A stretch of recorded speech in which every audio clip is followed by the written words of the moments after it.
Selamat bầu trời Malaysia. Xin chào cô chú anh chị và các bạn. Hôm nay được đưa sếp đi làm việc, tiện thể giới thiệu các bạn về cái thủ đô của Kuala Lumpur luôn.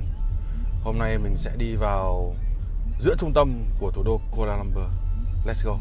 Let's go. Sếp cho hỏi hôm nay sếp muốn đi đâu ạ? Em muốn đi Pavilion. Siêu thị Pavilion. Chương trình của mình đấy là làm gì nhỉ? Em muốn mua tí đồ ở bên kia. Muốn mua tí đồ, ok.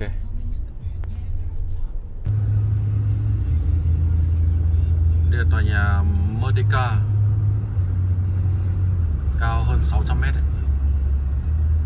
Đứng thứ tư thế giới và đứng thứ hai trong khối châu Á.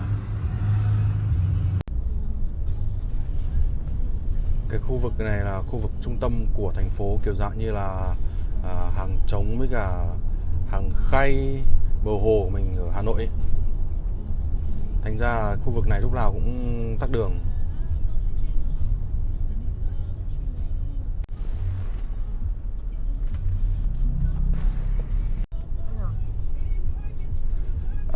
Đây là cái siêu thị mới xây, được có 2 năm nay, tên là Bukit Bintang City Center. Ngày xưa là nhà tù của Malaysia đấy, nhà tù giữa lòng thành phố, giữa trung tâm thành phố như kiểu Hỏa Lò của mình ở Hà Nội ấy. Cái nhà tù này được xây dựng vào năm 1981 đến năm 1895 đi vào hoạt động. Nhà tù được xây dựng là bởi người Anh. Chi phí xây dựng của cái nhà tù thời đó là hết 16.000 đô. Đấy. Đi vào hoạt động là năm 1895. Đấy các bạn có thể thấy. Bây giờ ta giữ lại một cái bức tường này thôi để làm cái gọi là kỷ niệm. Như kiểu Hỏa Lò mình thế. Hỏa Lò mình coi nhà sau khi mà đập đi xây khách sạn thì cũng giữ lại một bức tường để làm cái kỷ niệm. Đến năm 1996 thì là nhà tù này đã không còn vào hoạt động nữa và bị đóng cửa vào năm 1996. Bây giờ người ta xây dựng cái siêu thị rất là quy mô. Đồ bên trong thì toàn là hàng hiệu đắt tiền.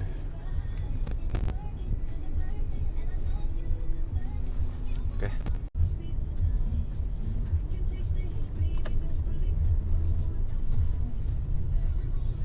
Từ đây rẽ vào là hai bên một loạt đều là siêu thị hết.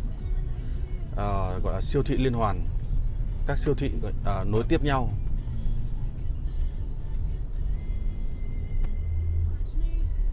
Tầm hơn chục năm về trước, cái khu vực này mình với cả các bạn du học sinh rất hay đến đây chơi. Đã nhắc đến đi chơi chỉ muốn đến đây. Hoặc là những đoàn Việt Nam mình sang bên này chơi cũng toàn đến khu vực này. Thì như cái số trước mình nói là ở đây có cái siêu thị Sungai Wang. Đây là khu gọi là quận Bukit Bintang. Cái quận này thì là quá nổi tiếng này. Khu ăn chơi và mua sắm. Mà đã đến đây là kiểu gì phải vào cái siêu thị Sungai Wang.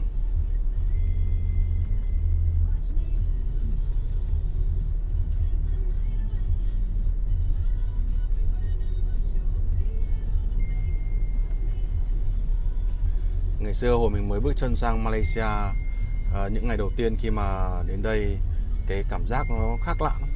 Cảm giác cực kỳ đặc biệt.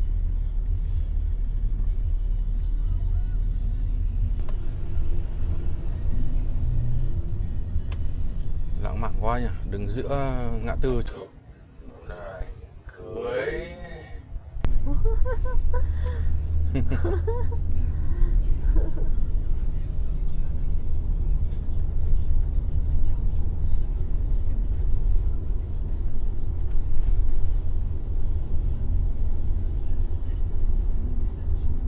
Bên cạnh cái khu Bukit Bintang này ấy, thì có một cái khu gọi là Bukit Bintang B, gọi là dân chơi nằm với nhau ấy. Cái khu đấy thì là toàn là quán bar với cả sàn nhảy. Nguyên phố, cả phố toàn là quán bar sàn nhảy với nhau.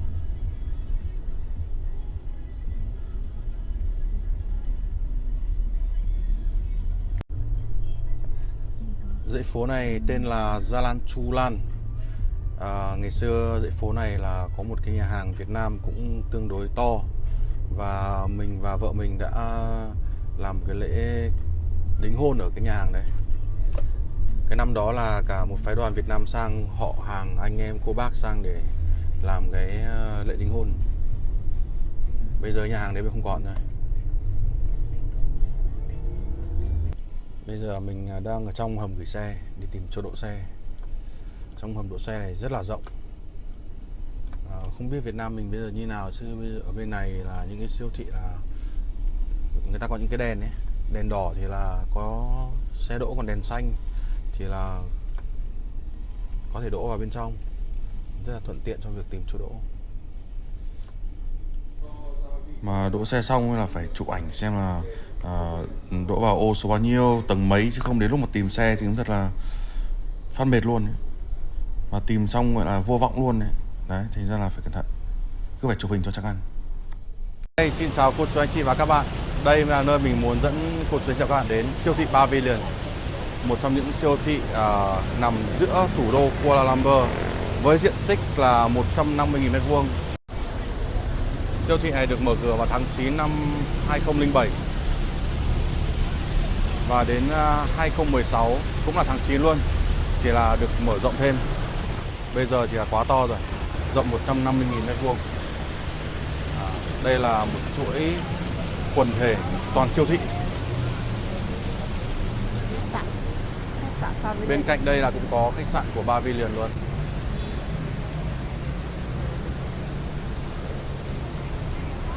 Vào buổi tối đẹp lắm, tại vì đây có cái màn hình rất là lớn.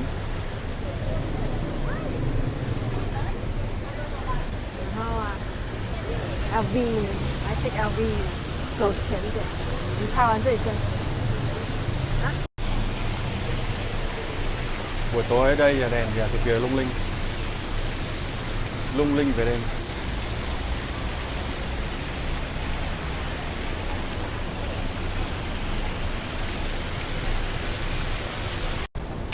Tham biểu hay không?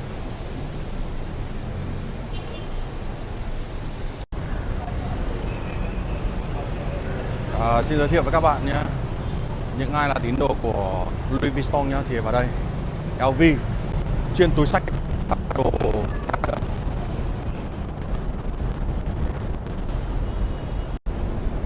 Cái siêu thị Pavilion này là xây trên nền đất của một cái trường nữ sinh, một trong những ngôi trường lâu đời nhất của Malaysia, và bây giờ đã được di rời sang bang khác.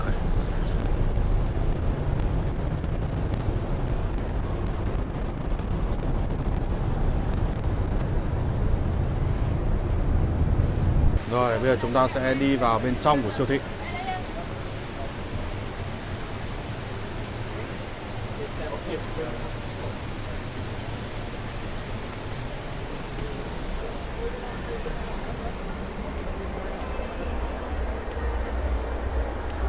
Vào những ngày lễ lớn ở trong cái siêu thị này, người ta trang trí rất là đẹp.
Đưa anh đi đâu đấy theo.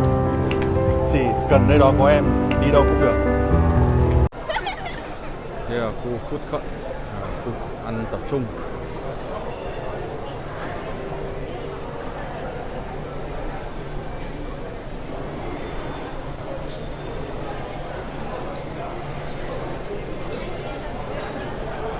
Trong này thì là tập trung rất nhiều món ăn của các vùng miền khác nhau và những món ăn của các nhà hàng nổi tiếng trên thế giới cũng hội tụ tại đây.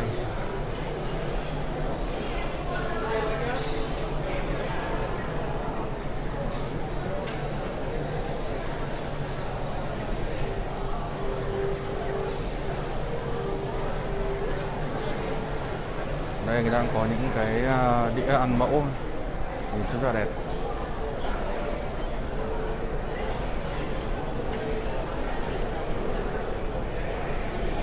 Bữa đây là mẫu, còn đây là thật nhá.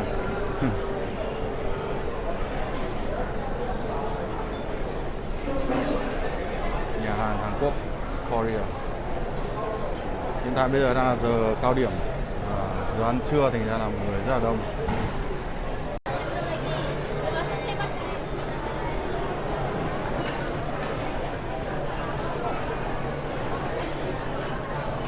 Đồ ăn đây cứ gọi là bạt ngàn.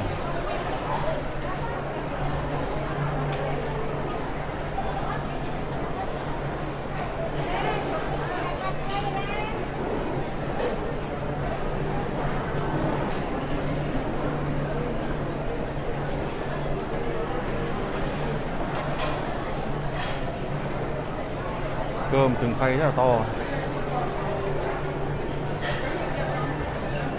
Để mà vào đây thì không bao giờ lo nghĩ về đồ ăn, quá phong phú và đa dạng.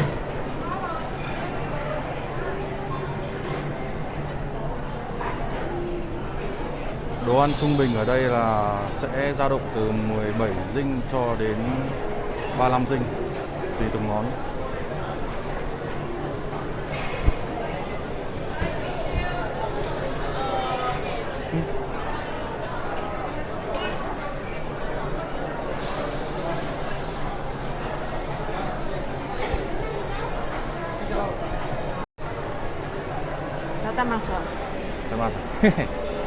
Vừa nãy là hai vợ chồng trước kia đây đã ăn món bún cá rồi, thành ra là không có tâm trạng gì ăn bây giờ cả. Mặc dù là đồ ăn thì rất ngon. Khả năng là tí đi một vòng đã xem có đói không thì sẽ vào ăn sau. Lại ăn. Lại ăn kéo thế anh ạ.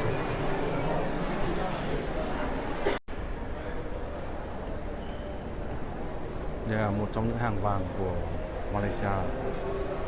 Những cái vòng như này thì thường người ta sẽ mua để tặng nhau trong những ngày cưới, gọi là của hồi môn.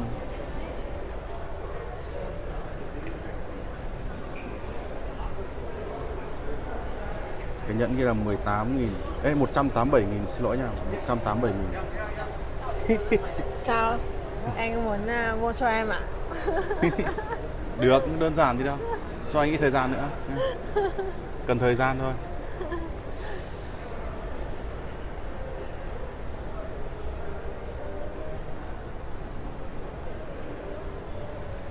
Nói chung là vào siêu thị này động vào cái gì nó cũng toàn mấy chục nghìn, mấy trăm nghìn.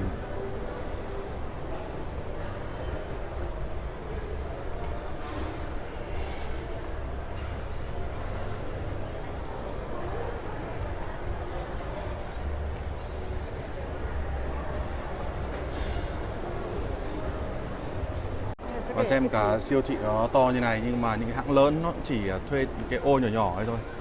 Chứ người ta cũng không dám thuê những cái ô to. Tại vì trong cái khu vực này là thuê một cái cửa hàng trong này rất là đắt. Gucci này. Oh my god. Đấy thì biết thế nói thế. Nhưng trong này thuê là đắt thật. Victor Alexander.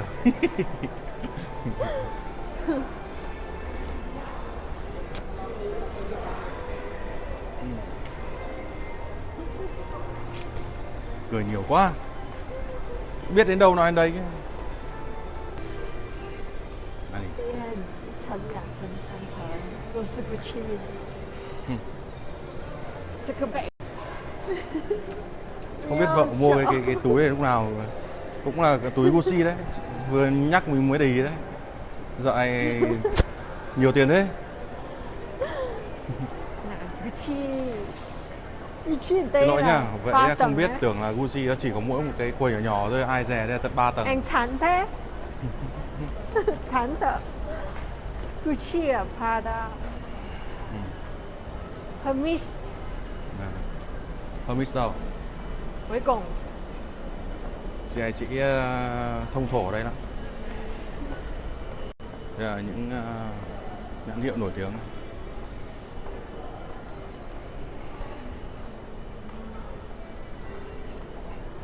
Nói tóm lại là những ai là tín đồ của những hàng hiệu nhất định khi mà đến Malaysia là phải vào cái siêu thị Pavilion này, Pavilion.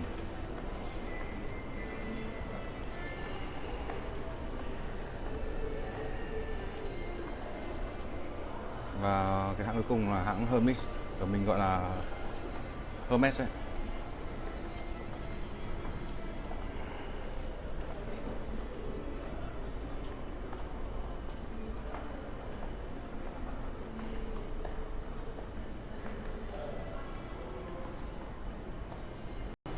Anh chả biết gì. Ai ơi giới thiệu. Thì mình hiểu biết đến đâu mình nói đến đấy. Còn đâu là chủ yếu cho dân tình người ta tự đi khám phá chứ. Nói hết thì mất hay. Cái này có hay á. Cái này là high tea, afternoon high tea. Trà không? Hay ní. Đấy nha.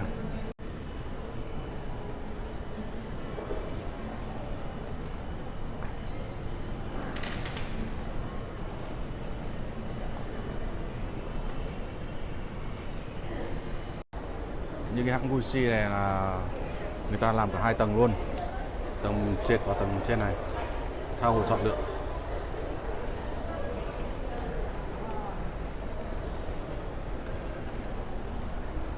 Và trong tương lai cái nhãn hiệu Rolex này là mình cũng phải quyết tâm làm một con Rolex, đồng hồ chuẩn bị trong tương lai mình sẽ có, nhưng mà không biết đến lúc nào.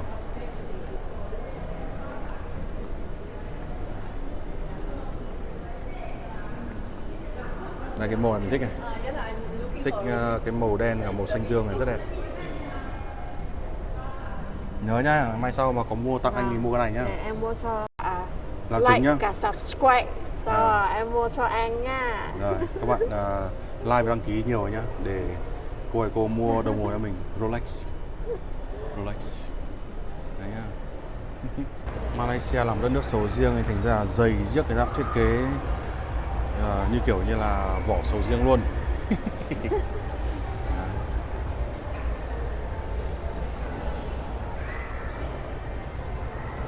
Em vào xem Chanel có cái túi nào thích bảo anh không nhá. Đi luôn. Cũng lại một cái Chanel khác nhưng mà chuyên đồ nước hoa. Siêu thị là gọi là phố đi bộ bên trong, vẫn là trong khuôn viên của Pavilion thôi. Có cà phê Starbucks, cung trà, rồi thì là bánh mì, bánh ngọt, cà phê, bia và các nhà hàng. Thật ra vào những cái khu như này thì buổi tối thường rất là nhộn nhịp và đông đúc, đèn đóm cũng rất là rực rỡ. 买水嘛？ Phải số suối. 这个 Cung trà à? Cái kia.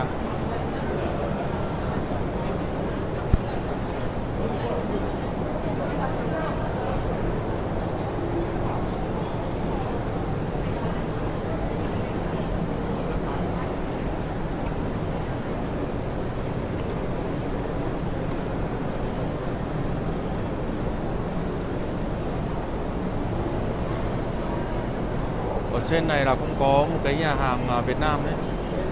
Đồ ăn ở đây cũng rất là ngon. Trên tầng 2 này.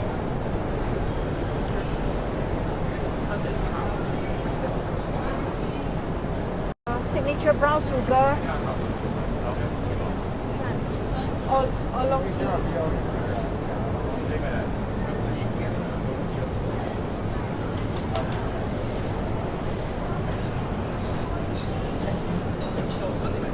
Đấy, vậy là cái siêu thị này thì nó rất là lớn rồi, không thể nào đi hết được. Thì mình chỉ đi một số nơi gọi là đặc trưng thôi. Nếu như các bạn mà đã đến Malaysia thì các bạn nên đi những cái vùng như là Langkawi, Penang, Malacca, đâu nhỉ? Penang. Penang là đẹp không nhỉ? Còn nếu mà các bạn đã đến Kuala Lumpur đúng không? Thì cái nhất là phải đến siêu thị Pavilion. Đấy. Cái thứ hai là đi cái động Batu Cave. Cái thứ ba là đi thảo nguyên Genting và thảo nguyên Cameron Highland. Đây là một trong số những nơi rất là đẹp và các bạn nên đi. Ngoài ra thì là Malaysia và thủ đô Kuala Lumpur có rất nhiều địa điểm để mà đi.